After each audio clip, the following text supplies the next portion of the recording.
Can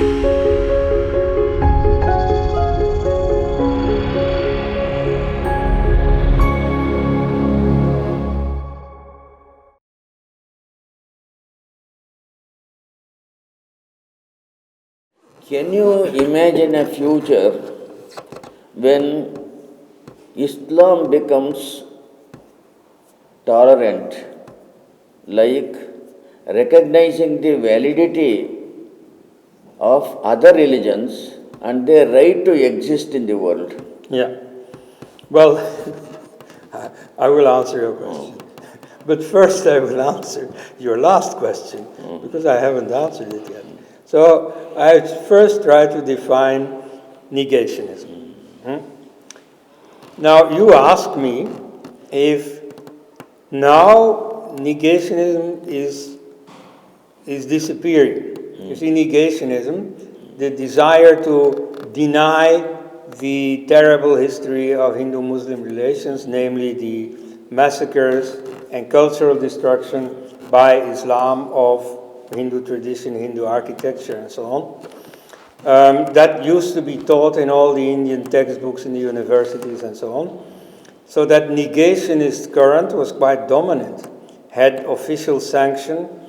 You see, people wanted national integration. They thought that national integration of the different religious communities was prevented or was made difficult by the recognition of a historical reality, namely of the hostility between Islam and Hinduism. So, you know, from the Nehruvian viewpoint, it was desirable to deny this history or not to draw attention to this history because it would be bad for Hindu-Muslim relations today. So I don't think so. You see, in America, where they have a history of slavery and particularly of racial slavery, they are not denying this history. On the contrary, they are very much emphasizing that history these days. I don't think that kind of emphasis is necessary, but at any rate, it should be faced. It should be looked in the face, in the eye.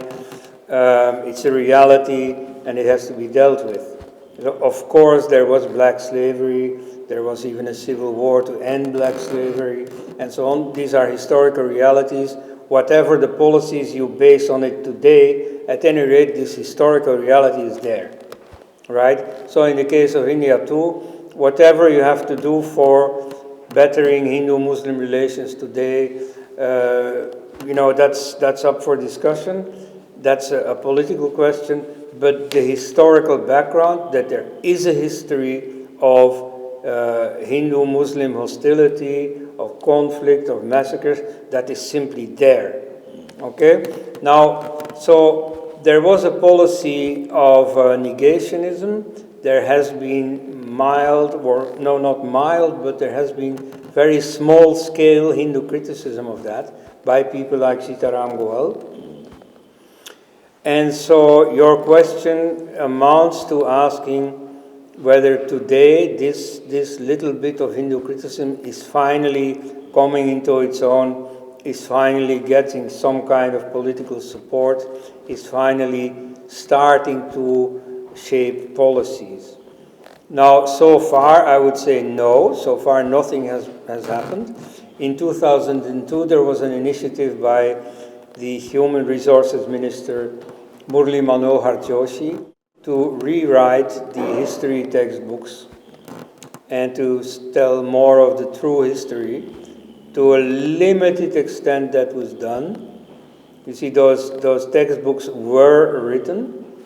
They were even introduced in school for like 1 year, and then the BJP fell from power, the Congress came back, and those textbooks were dropped, and new secularist and largely negationist textbooks were introduced, and they're still in force.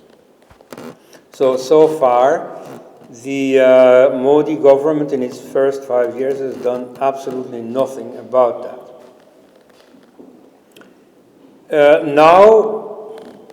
Now being in February 2020, there seems to be a desire on the part of the government to change this. So I've heard statements of Subramaniam Swami very explicitly, but also cursorily and about the same time by Amit Shah, the Home Minister, and even by Narendra Modi. Now, maybe not too much should be deduced from that, but it seems that something is brewing at the government level to address this problem of false history being taught in India. But so far, that nothing has happened at the governmental level. However, in the intellectual sphere, there is something happening. So you see all these non-RSS pro-Hindu initiatives nowadays. I mean, the secularists, the Western Indologists and so on, they always identify Hindu activism with the RSS BJP, which is wrong. There are many important Hindu points of attention that are not taken up by the BJP or the RSS, but there are, by contrast, non-RSS groups in Hindu society coming up, and now, of course, that have a greater ease in self-organizing thanks to the internet. So there are now internet papers that are strongly pro-Hindu, but not RSS. And so in those circles, you do find a great questioning of this negationist narrative and new initiatives in correcting the history. Like, for example, very recently, a book has come out about the temple destructions, specifically in the state of Kerala. In 1990, Sitaram Goel came out with a book, Hindu Temples, What Happened to Them, which gives a list of about 2,000 Hindu temples that had been forcibly replaced by mosques. Now, you could extend that research into every part of India and find many lesser-known cases. There are many more than 2,000. So this is such a work pertaining specifically to the state of Kerala. And so in all other parts of India, a similar book waits to be written. So you can see that now that questioning of the negationist narrative is starting to happen outside government initiative. So the sphere is changing. A similar recent example of that is the movie Shikara, lifeboat. In Kashmir, on these lakes, you have these lifeboats. And so it's within India, it's typical for Kashmir. So it refers to something in Kashmir, namely in 1990, the expulsion of the Kashmiri Pandit community, of the Hindu community.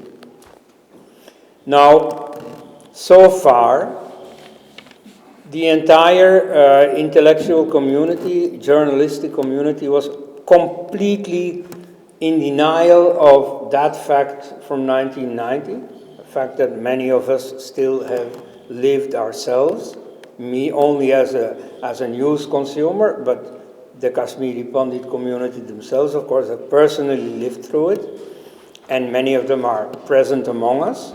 Yet, you see, their experience was absolutely ignored by the intellectual establishment.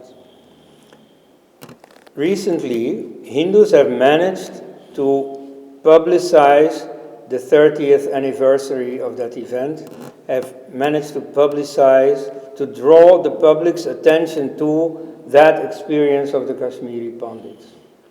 In reaction, some secularist circles in Bollywood have found it necessary to indeed take up the account of that experience, only in order to whitewash the role of the Muslim community.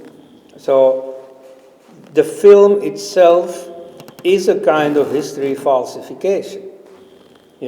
It's about, Hindus who have to leave, one particular family is highlighted, and how they are helped by a Muslim. Now, it suppose it is true, it may be true. You see, the usual narrative of all those people, of all those refugees, is exactly the opposite. You see, they had these nice Muslim neighbors, they had this Muslim friend, and they were sure that if anything was going to happen, riots or anything, that these Muslim friends would save them, would help them, would protect them from other Muslims. Now, that didn't happen.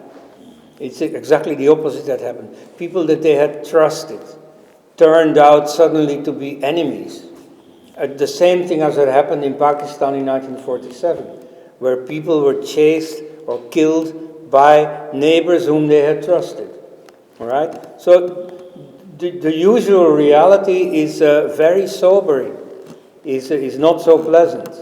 But the film highlights an exception.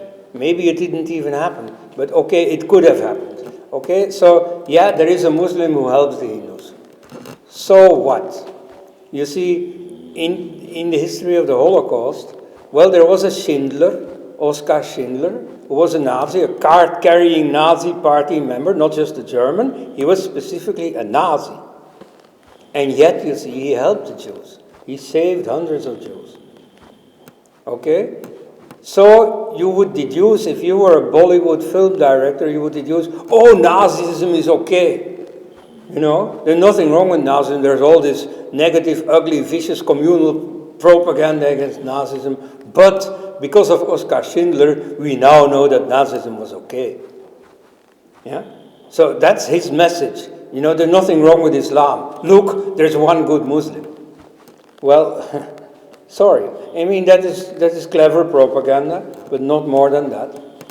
Now, the interesting thing is that, even though it is an example of negationism, it is nevertheless occasioned by the increasing awareness that there is now a Hindu counter voice, that finally a voice is being raised challenging the negationist narrative. And so to protect the negationist narrative, they make a little concession. They accept that something happened to the Kashmiri Pandits in 1990, but then they take that and immediately start using it as propaganda for Muslim innocence. Right? So in a paradoxical way, that is a testimony of the rise in the attempt to return to correct history and to accept, to recognize the unpleasant facts of history.